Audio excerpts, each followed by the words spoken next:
Oh, you're still here. Good to see you. Welcome back to the Black Lodge. I'm David that drinks whiskey, and this is of course March Dram Madness. We are on day 18 of this. This is the second knockout round of the last 16.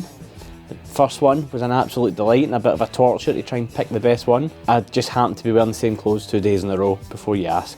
We're here, we have two wonderful drams again. They made it through against some hard competition. First up, we have of course the No Nonsense Whiskey Special Edition Pedro Jimenez Sherry Cask Finish Peated Glasgow. Absolute treat. Up against the very unique, one of a kind, the OCD number 5 from Glens Creek Distillery. We've got a bourbon up against a very peaty number. Who's going to go through? Who knows what way the palate's going? The last day, palate was a bit all over the place. Strongest one. In this case, we're going to start with the bourbon first, just to try and give it a bit of a fighting chance, because the peat will absolutely overwhelm it. And while I pour this, roll the tape. OCD number 5, so named because of the Old Crow Distillery, or is it? And up against the Glasgow 1770, named because of that, just because. You can tell I really put the time in for the research on this.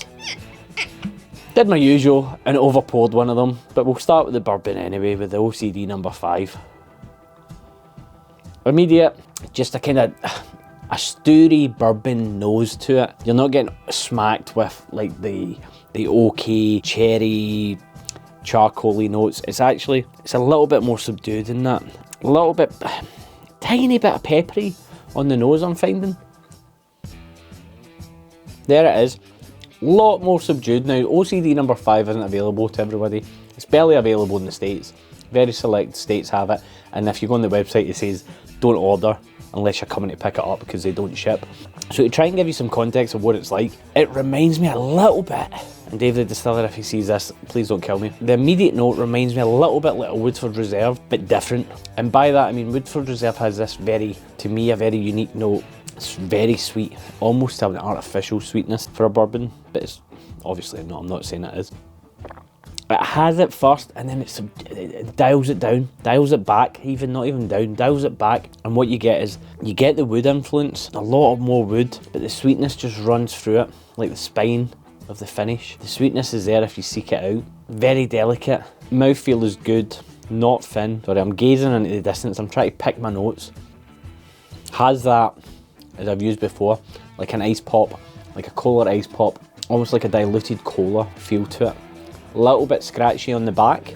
Dare I even say like a celery stick? You know that kind of taste of a celery stick? A little bit of that mixed into that sweetness. Don't know what you would, no tangy, but don't want to say vegetal. Try to move away from just saying that about everything that's got a plant-like texture to it. Try to pick it out, celery-like finish. Lovely, really enjoyable. These all are enjoyable. They've made it through for a reason.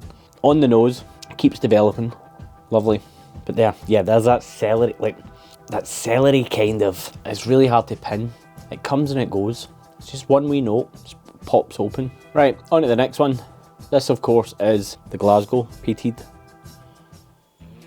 Immediately, the peat doesn't grab you. It's not grabbing me by the throat. It's just kind of, it's kind of wafting in. It's just somebody's opened the drawing room doors of a big mansion. It's got a big fire going. That's a kind of smoky.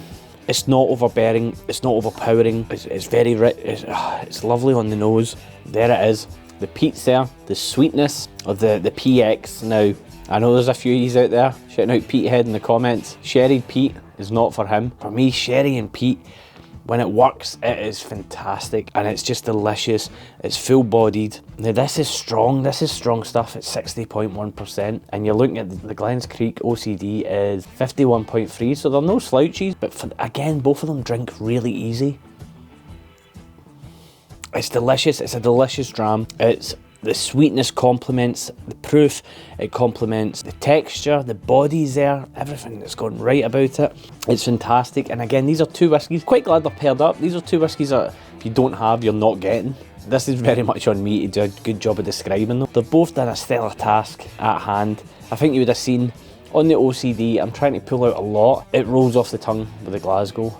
And as such, there can only be one. No Nonsense Whiskey. Vin's exclusive bottling.